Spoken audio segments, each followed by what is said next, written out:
Hola, bienvenidos. Vamos a hablar de enfermedades transmisibles, ¿sí? Y todo lo que es la cadena epidemiológica. Vamos a ver algunos conceptos.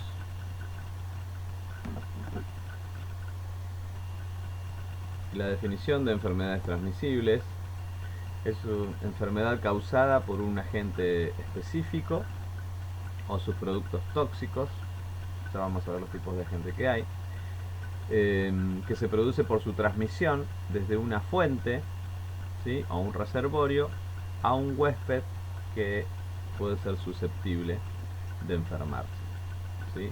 Aquí vamos a hablar de la tríada ecológica, ¿sí? Recuerden que tenemos, para que se produzca una enfermedad, tenemos un agente, que puede ser un microorganismo en este caso, ya sea bacteria, virus, hongos, ¿sí? O también hay un medio ambiente, que es generalmente donde puede ser propicio para que se reproduzca un vector que lleve el agente. Y también hay un huésped, que en este caso puede ser el hombre o un animal, que es susceptible a enfermarse, ¿sí? Entonces, rebobinando, decimos que enfermedad transmisible es cualquier enfermedad causada por un agente o sus derivados tóxicos que se produce por su transmisión desde una fuente o reservorio a un huésped que es susceptible de enfermarse. Vamos a ver algunos conceptos sobre enfermedades transmisibles. ¿Qué son las enfermedades infecciosas? Cuando hablamos de enfermedades infecciosas, decimos que son un conjunto de manifestaciones clínicas, o sea, signos y síntomas, producidos por una infección, ¿sí? ¿Qué es una infección? Es una invasión o multiplicación de un agente en un huésped susceptible. ¿Sí? Recordemos que agente lo vamos a tomar como aquel microorganismo que puede enfermarnos. Y acá tenemos una fotografía de un vector. Vector es el que transmite o lleva la enfermedad. Es el vector, va a transmitir el dengue, ¿sí? Va a picar a una persona enferma, toma su sangre, va y pica a otra persona, ¿sí? Y se produce la cadena infecciosa. Vamos a hablar ahora de infestaciones. Son enfermedades producidas por agentes que no ingresan al organismo humano, como en este caso, ¿sí? Que ingresa a través de la piel y sangre. En este caso no ingresa, sino que permanece en su superficie y que puede transmitirse a otro huésped, ¿sí? Como ejemplo, la pediculosis o la escabiosis.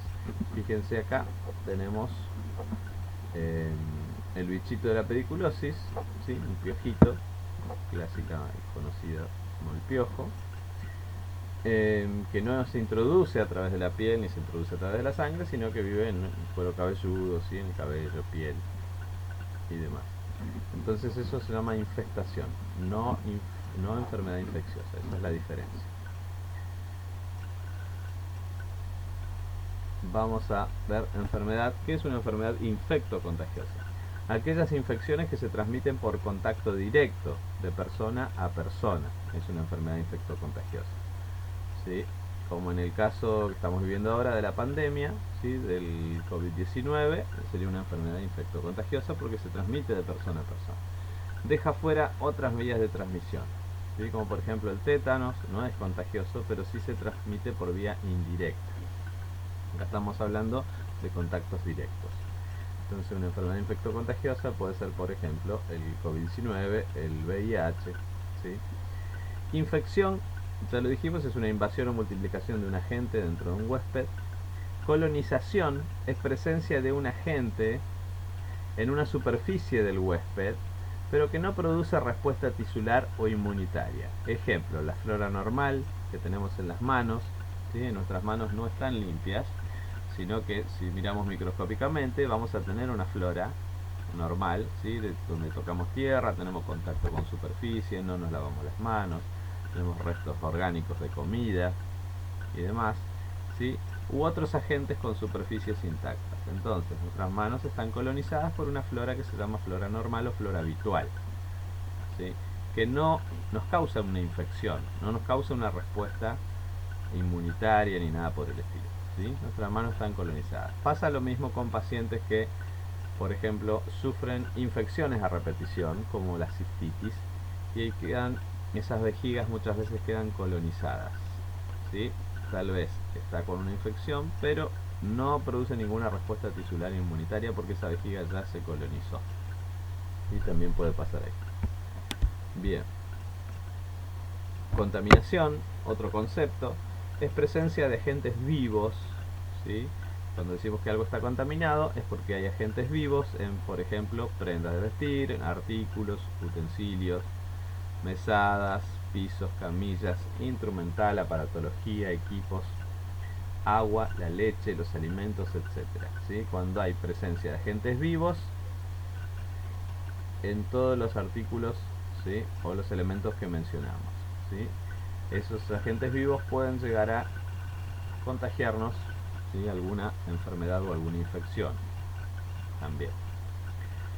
Pero entonces contaminación es cuando estos elementos que mencioné tienen agentes vivos. Muchas veces en el verano, ¿sí? En la época estival, el agua, ¿sí? Está contaminada con algún agente vivo, que puede ser, por ejemplo, una Escherichia coli, ¿sí? Que nos va a causar diarreas, vómitos, ¿sí? Trastornos gastrointestinales.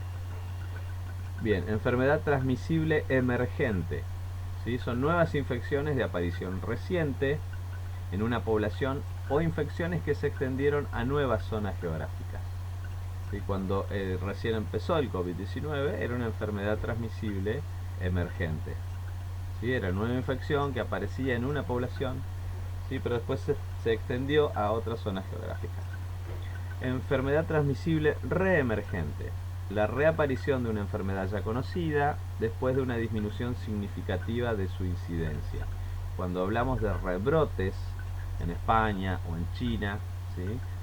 Retomando el tema de la pandemia, estamos hablando de una enfermedad transmisible reemergente, porque reaparece una enfermedad que ya conocemos, aunque no en su totalidad, pero ya sabemos que es el COVID-19, ¿sí? Después que había disminuido significativamente su incidencia, vuelve a aparecer. Bien. La importancia que tienen las enfermedades transmisibles, ¿sí? En nuestra sociedad, en nuestro organismo, ¿sí? En nuestra salud pública. ¿Qué importancia tiene? Que las enfermedades transmisibles tienen una alta mortalidad en los países subdesarrollados. Los países subdesarrollados somos nosotros, aunque quieran llamarnos en vías de desarrollo. Además somos países subdesarrollados comparados con Europa, Estados Unidos, ¿sí? Con las potencias mundiales o industrializadas. ¿Por qué? Porque hay mayor pobreza, ¿sí? Al haber mayor pobreza hay más riesgo de contaminarse. ¿Por qué? Porque tenemos aguas estancadas, porque tenemos aguas servidas que no están tratadas, porque no tenemos asfalto, porque hay tierras con barro, con lodo, con arcilla, donde se juntan mosquitos, por ejemplo, ¿sí? No hay agua potable, no hay cloacas, ¿sí? Todo esto pasa en países subdesarrollados, entonces tenemos una alta mortalidad porque somos países pobres. Alta mortalidad en niños y ancianos, ¿sí? Por la misma causa generalmente. Frecuente motivo de consulta, ¿sí? Si no tenemos las precauciones necesarias en el verano, en la época estival, de hervir el agua, porque sabemos que el agua no viene tan potable como debería ser, vamos a tener mayores motivos de consulta por diarreas, por vómitos, por deshidratación. Motivo de ausentismo laboral y escolar, cuando la persona está con una enfermedad infectocontagiosa, no puede acudir ni a trabajar ni a la escuela, o no debería. Posibilidad de epidemias, ¿sí? Cuando empiezan los contagios directos o indirectos, hay posibilidades de epidemias, ya vamos a ver lo que es. Erradicación, solamente se ha erradicado la viruela y en 1977. El resto de las patologías, algunas que ya se habían considerado erradicadas, volvieron a aparecer, ¿sí? Enfermedades emergentes y reemergentes surgen de estas enfermedades transmisibles. Hay cepas que se hacen multiresistentes a los antibióticos, ¿sí? Hay cepas que van de bacterias o de virus que van mutando, especialmente de bacterias en este caso, porque estamos hablando de antibióticos, que van mutando, especialmente las intrahospitalarias, y se van haciendo más resistentes a los antibióticos. Entonces, hay infecciones hospitalarias y comunitarias, ¿sí? Por ahí con bichos que son más resistentes y hay que ir rotando los antibióticos. y aumenta obviamente el gasto en salud. Y también hay vinculación a otro tipo de enfermedades. Por ejemplo, si tenemos enfermedades transmisibles como el dengue, no sé, la hidatidosis, enfermedades algunas que son endémicas, y se los vincula a otro tipo de enfermedades, se agrava el cuadro, ¿sí?, de morbimortalidad. Si a eso le agregamos que la persona está desnutrida, que no tiene acceso al agua potable, no tiene una buena hidratación, ¿sí?, no tiene defensas o su inmunidad está baja, esto empeora la morbimortalidad. Cadena epidemiológica. Cuando hablamos de cadena epidemiológica, ¿qué decimos? Es una secuencia de elementos que se articulan, ¿sí?, están relacionadas en la transmisión de un agente desde una fuente de contagio, una fuente de infección, a un huésped que es susceptible.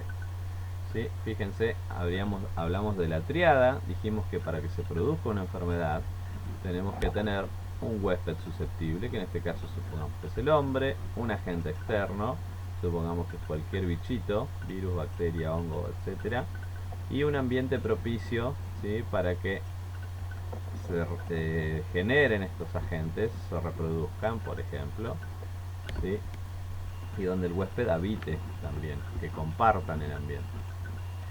Cadena epidemiológica, empezamos con un agente infeccioso, hay un reservorio, ¿sí?, que puede ser un animal o puede ser un medio ambiente, hay una vía de salida, ¿sí?, hay un mecanismo de transmisión, hay una vía de entrada al huésped, ¿sí?, y el huésped susceptible es el que se enferma con el agente infeccioso. Ahora vamos a ver cada uno de estos eslabones de la cadena epidemiológica. Bien, la importancia de la cadena epidemiológica es que identificando los posibles eslabones, ¿sí?, dónde está cada eslabón en la cadena de la enfermedad, se puede interrumpir la cadena de transmisión y prevenir por lo tanto el desarrollo y la propagación de estas enfermedades. Fíjese, acá hay un chico rociándose con aerosol, seguramente para evitar la picadura de mosquito. Al evitar la picadura del mosquito, de la Aedes aegypti, por ejemplo, cortamos la transmisión, ¿sí?, de la vía de entrada del dengue, ¿sí?, cortamos la transmisión del mosquito que nos pique y nos enferme con dengue. Por eso es tan importante conocer la cadena epidemiológica. Cuando surge cualquier enfermedad nueva, como en el caso del COVID, lo primero que se trata de hacer, los epidemiólogos, los infectólogos y todo el personal que trabaja para identificar las patologías, es identificar rápidamente la cadena epidemiológica, los distintos eslabones. ¿Quién es el agente infeccioso?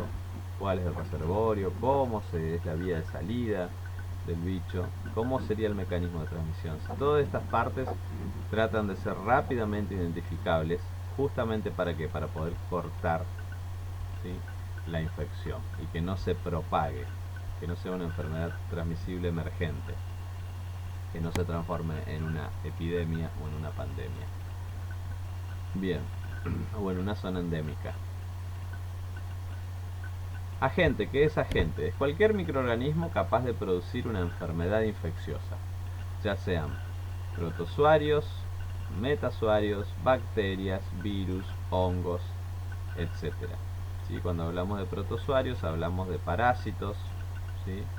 Metazoarios son los gusanos. Aquí les puse las diferentes formas que pueden llegar a tener, tienen muchas y miles de formas, pero les puse las más conocidas, ¿sí? Esto es un protozoario, esto es un metazoario, fíjense, onda gusano como la Taenia echinococcus, si pareciera. Esto es un tipo de bacteria, fíjense que tienen los flagelos para movilizarse. Esto es un virus, ¿sí?, similar al coronavirus. Y estos son hongos, ¿sí? Los hongos los ven así como ramificaciones, como racimos de uvas. Bien, cualquier microorganismo entonces capaz de producir una enfermedad infecciosa, siempre y cuando nosotros no tengamos la inmunidad necesaria para luchar contra ese microorganismo, ¿sí?, y sea capaz de enfermarnos. Características tiene que tener este agente intrínsecas, o sea, su tamaño, su forma, su composición química, etcétera, ¿sí? Cada uno de estos elementos microorganismos que mencionamos tiene distinto tamaño, distinta forma, ¿sí? Distinta forma de adaptarse al medio para poder contagiar, ¿sí? Distinta composición química. Recuerden que algunos tienen pared, núcleo celular, otros no, tienen el núcleo disuelto y demás. Comportamiento en el huésped, ¿sí? Hay que ver la contagiosidad, ¿sí? Cuán rápido se propaga dentro del organismo. La patogenicidad es la capacidad que tiene ese microorganismo de enfermarnos, ¿sí? La virulencia es la capacidad de enfermarnos y a qué nivel, ¿sí? Si afecta o no varios órganos o varios aparatos. El poder invasor que tiene y la antigenicidad, ¿sí? Que es la capacidad que tiene ese microorganismo de nosotros generar anticuerpos o antígenos hacia ese microorganismo para defendernos. También hay que ver el comportamiento que tiene frente al medio, si ese microorganismo tiene resistencia o se hace más resistente a medida que lo tratamos, como las bacterias multiresistentes, intrahospitalarias. Aptitud que presenta para su vehiculización, ¿sí? Como va o migra de un lado a otro, puede migrar a través de, por ejemplo, una bacteria puede migrar desde una herida local que se infectó, puede migrar, vehiculizarse a nivel sistémico a través de la sangre, y a través de la sangre llegar a otros órganos o aparatos, ¿sí? Causar una enfermedad renal, una infección en los riñones, una infección en el corazón, ¿sí? Desde una herida en la mano, suponete, ¿sí? Eso es la vehiculización, cómo se moviliza el organismo dentro del huésped. Bien, entonces hay que tener en cuenta estas cosas del agente. Fuente de infección: cualquier persona, animal, objeto o sustancia donde se halle el agente, ¿sí? O sea, el microorganismo, y desde donde pueda potencialmente pasar al huésped, ¿sí?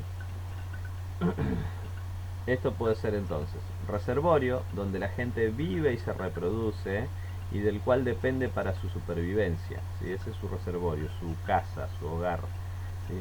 En el hombre enfermo, por ejemplo, cuando tiene los síntomas de la enfermedad, o puede ser en el hombre como portador nada más. Puede ser reservorio, infectado, pero no tiene clínica, o sea, no tiene signos ni síntomas. La persona está asintomática, en periodo de incubación o convaleciente, ¿sí? Y según la duración, ¿sí? Puede ser temporal o puede ser un reservorio crónico la persona. En animales también pueden haber animales enfermos o animales que son portadores de la gente nada más. También puede ser la fuente de infección, dijimos el reservorio, la otra fuente de infección puede ser el ambiente. Constituye una fuente, pero no un reservorio, porque en él no puede multiplicarse el agente, ¿sí? En el ambiente. Bien, por ejemplo, la Escherichia coli va a viajar por el agua, contaminada y demás, ¿sí? Pero se va a replicar una vez que ingresó, ¿sí? Al hombre en el reservorio. Lo puede enfermar o puede ser portador nada más, ¿sí? Bien, eso es en cuanto a fuente de infección. Recuerden que estamos viendo la cadena epidemiológica. Ya vimos agente infeccioso, ¿sí? Vimos reservorio, fuente de infección, la puerta de salida. Una vez que tenemos el agente, tenemos el reservorio, el agente tiene que salir del reservorio, ¿sí? Entonces, es el camino que toma el agente para salir de la fuente o del reservorio. ¿Por dónde va a salir? Puede salir por el aparato respiratorio, a través de la saliva, secreciones, etc. ¿Sí? Supongamos que yo estoy incubando un bichito de la influenza, ¿sí? Y yo toso, ¿sí? O estoy hablando con alguien y a través de las gotitas o la saliva, las secreciones, ahí esa es la forma de salida, la puerta de salida del microorganismo de la influenza. A través del aparato digestivo, de la materia fecal, si yo tengo un virus, ¿sí? O una bacteria, que la puedo eliminar a través de la bacteria fecal, ¿sí? Y de ahí contaminar si otra persona tocara o demás. A través de piel y mucosas, como la sangre, a través de la placenta, una embarazada del bebé, a través del tracto geniturinario, ¿sí? Ya sea orina, semen, flujo, etc. Todos estos elementos que vimos son puertas de salida, o sea que de ahí están en el reservorio, pero a través del aparato respiratorio, digestivo, piel y mucosa, placenta y tracto genitourinario salen, ¿sí? Es la puerta de salida del bichito. Mecanismo de transmisión. Una vez que salió, ¿cómo se transmite? A través de transmisión directa o a través de transmisión indirecta. Entonces, el mecanismo de transmisión es el mecanismo por el cual el agente se transmite desde la puerta de salida, al reservorio de la fuente, a la puerta de entrada, ¿sí?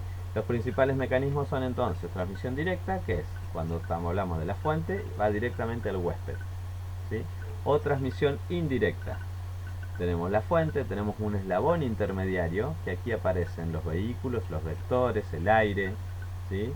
Cuando hablamos de vectores, ahora vamos a ver lo que es, pero podemos hablar hasta de animalitos, ¿sí? Como el mosquito, el ratón, son vectores. Entonces vamos a tener, por indirecta, vamos a tener una fuente, un vector intermediario y un huésped, ¿sí? Bien, cuando hablamos de transmisión directa, por ejemplo, yo puedo hablar, para darle un ejemplo y que les quede claro. Cuando hablamos de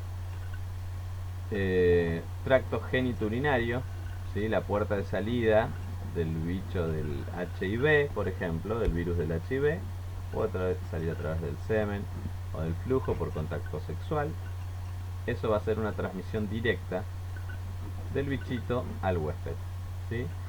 Ahora, un ejemplo de transmisión indirecta puede ser el virus del hantavirus, ¿sí?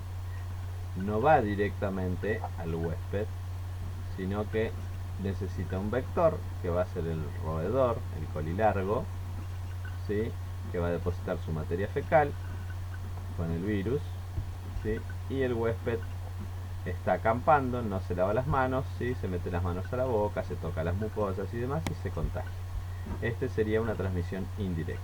Necesito de un intermediario, de un vector, ¿sí? Que sirve de vehículo para que se contamine el huésped, ¿sí? Eso es transmisión indirecta. Bien, eso es el mecanismo de transmisión. Vamos a ver ahora, dentro de los mecanismos de transmisión directa, vamos a especificar, tenemos el contacto directo, que es, como la palabra lo dice, a través del tacto, besos, relaciones sexuales, etc. Pueden ser a través de la vía aérea, por el rociado de las gotitas de plug en conjuntiva o en mucosas, son las gotitas aerolizadas que nosotros despedimos, ¿sí? Cuando hablamos, cuando tosemos, en conjuntivas o en mucosa bucal o nasal. Las conjuntivas, por ejemplo, es la parte que tenemos interior de los ojos, la boca, ¿sí? La mucosa de la boca, la mucosa de la nariz. Entonces, por vía aérea, con el rociado de las gotitas, es contacto directo. Exposición directa a tejidos susceptibles, por ejemplo, una gente que vive en el suelo y nos contagia un hongo, ¿sí? O mordeduras, por ejemplo, a través de una mordedura de perro, si el perro tiene el bicho de la rabia, ¿sí? Es un contacto directo para que ingrese la rabia. Bien, eso es transmisión directa. Vamos a ver transmisión indirecta a través de vehículos inanimados, dice. Vieron que vimos, vamos acá para que no se pierdan. Fíjense acá, en indirecta tenemos una fuente, un intermediario, que tenemos vehículos, vectores y aire, ¿sí? Para que llegue al huésped. Volvemos acá, vehículos inanimados, cualquier objeto, fómite quiere decir objeto sin vida, ¿sí? No sé, un mueble, una mesa, una silla, una pared que yo toqué, un picaporte, ¿sí? Eso es fómite, cualquier objeto inanimado. O superficies contaminadas. Entonces eso puede ser el vehículo. A ver, ejemplo, coronavirus. Yo tosí sobre mi mano, con mi mano toqué el picaporte, atrás mío venía mi hijo, mi hija, agarra el picaporte para entrar al baño, ¿sí? Va al baño, sale, no se lavó las manos, se metió las manos en la nariz o en la boca, ¿sí? Y ese fómite, que fue el picaporte, fue el vehículo inanimado que transmitió, en este caso, el COVID, ¿sí? Yo les digo el COVID porque está de moda, pero puede ser cualquier otro virus o cualquier bacteria, ¿sí? Vectores. hablamos de vectores mecánicos y biológicos. Cuando hablamos de vectores mecánicos decimos que el agente no se reproduce en él, sino que es un mero transportador del agente. Y les puse el ejemplo de la mosca. ¿Sí? La mosca se posa sobre materia fecal, si se quiere, ¿sí? Pero el bichito que está en la materia fecal no se reproduce dentro de la mosca, sino que la mosca lo lleva en las patas nada más, ¿sí? O en su boca, y después se deposita, ¿sí? Y contamina. Eso es mecánico. Cuando es biológico, el agente evoluciona o se multiplica en el vector, ¿sí? El bichito, como el del Chaga, se va a multiplicar dentro del vector, ¿sí? Y forma parte del ciclo biológico del agente, este vector, ¿sí? Es distinto. Bien, y también otro mecanismo indirecto es el agua, la leche, los alimentos que estén contaminados, ¿sí? Las verduras mal lavadas y el aire, ¿sí? Transmisión indirecta. El aire también puede cebar o esparcir a través indirectamente algún patógeno. Bien, seguimos. El punto 5 es la puerta de entrada, ¿sí? Hablamos de la puerta de salida, del mecanismo de transmisión. Ahora hablamos de la puerta de entrada, por donde ingresa el agente. Puede ser por las conjuntivas, ¿sí? Como por ejemplo la de los ojos, aparato respiratorio, ¿sí? Boca, nariz, todo lo que es orofaringe, nasofaringe, aparato digestivo a través de la boca, genitourinario, ¿sí? Heridas y mordeduras, etcétera, ¿sí? Generalmente es similar la puerta de entrada a la puerta de salida, ¿sí? Es similar, no siempre es igual, pero puede ser similar. Fíjense, acá tenemos la mucosa de la boca, ¿sí? Que se ha lesionado y se ha infectado con una gingivitis, y esta es una puerta también que puede ser de entrada, ¿sí?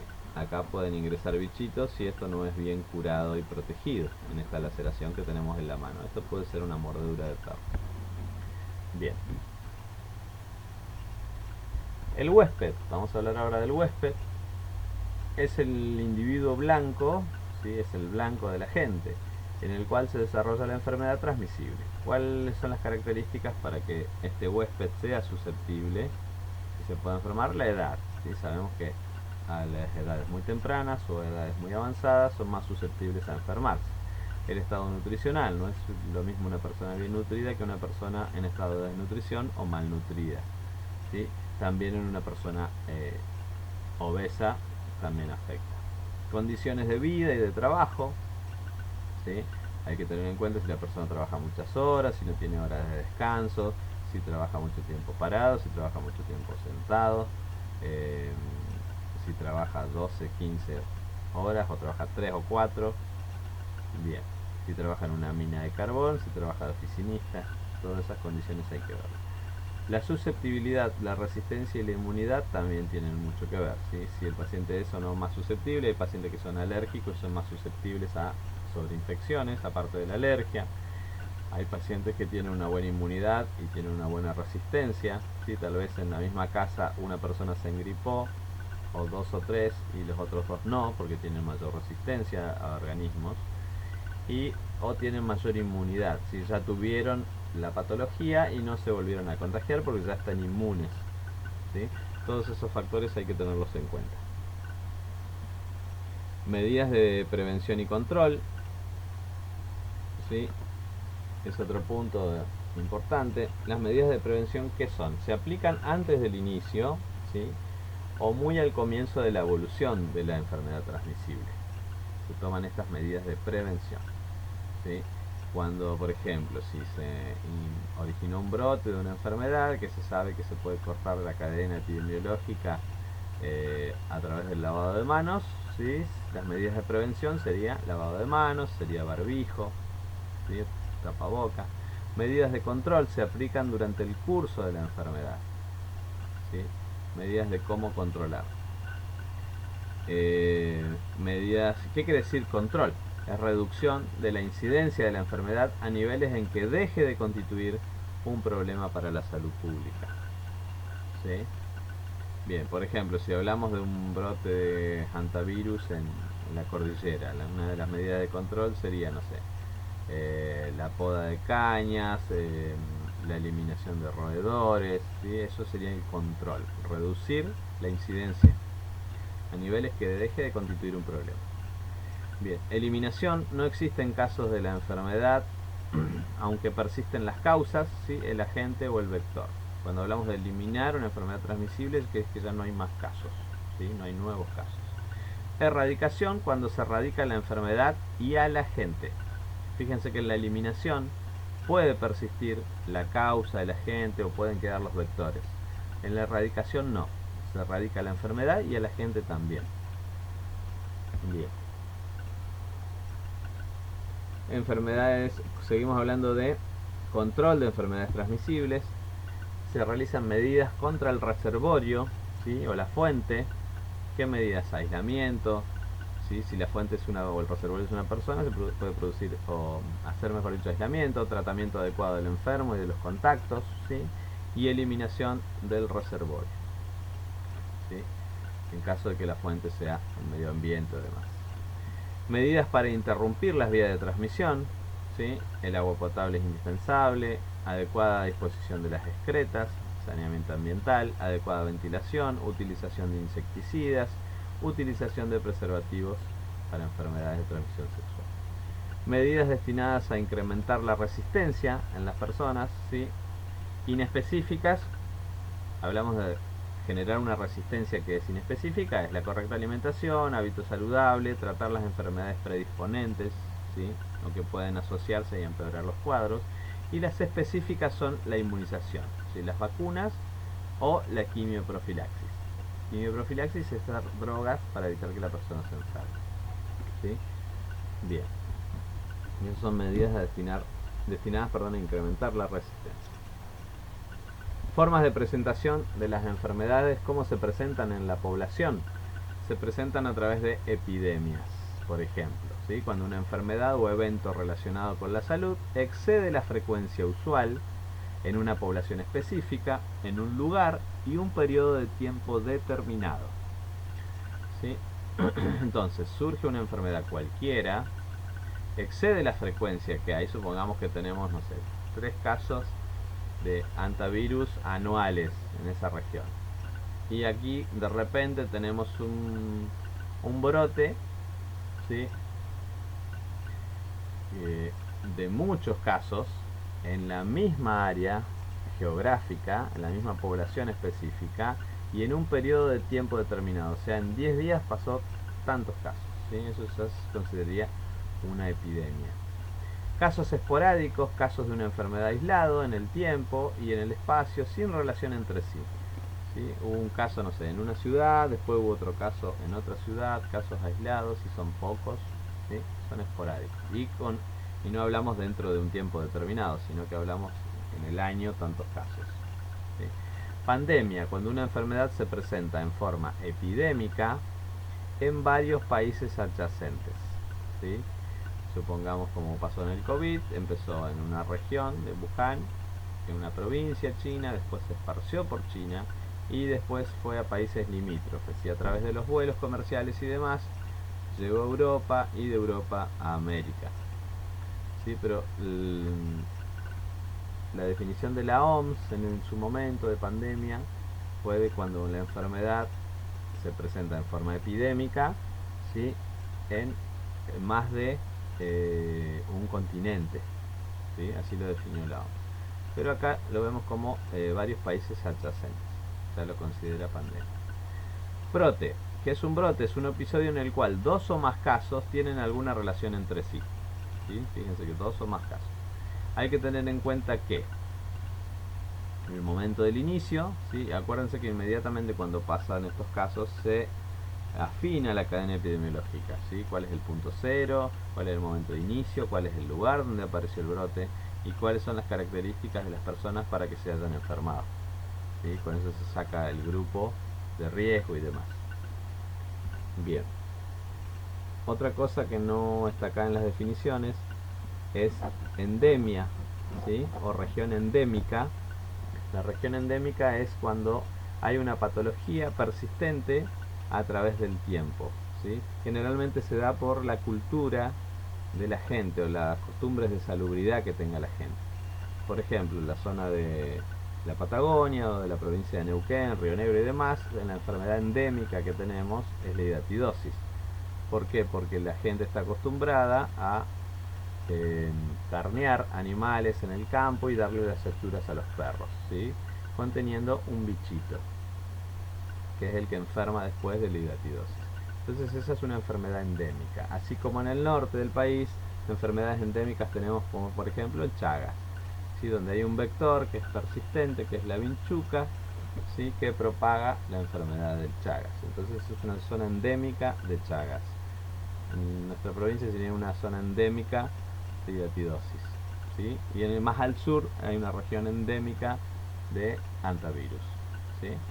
Bien. Terminamos entonces con estos conceptos de enfermedades transmisibles y lo principal de ella es la cadena epidemiológica. Vimos punto por punto la cadena epidemiológica. Vamos a ver ahora ejemplos, ¿sí? De cadenas epidemiológicas. Vamos a ver una que es una enfermedad que se ve poco actualmente porque está controlada, casi erradicada a través de la vacuna, ¿sí? Bien, ¿cuál es el agente? Vamos a hablar de la poliomielitis. El agente son de poliovirus de distintos serotipos, 1, 2 y 3. El reservorio de la poliomielitis, ¿sí? O la fuente es el hombre, ¿sí? La puerta de salida es el sistema digestivo, ¿sí? El modo de transmisión es directo, fecal-oral, ¿sí? ¿Qué quiere decir esto? El sistema digestivo a través del tubo digestivo y de la materia fecal sale, ¿sí? El virus de la poliomielitis.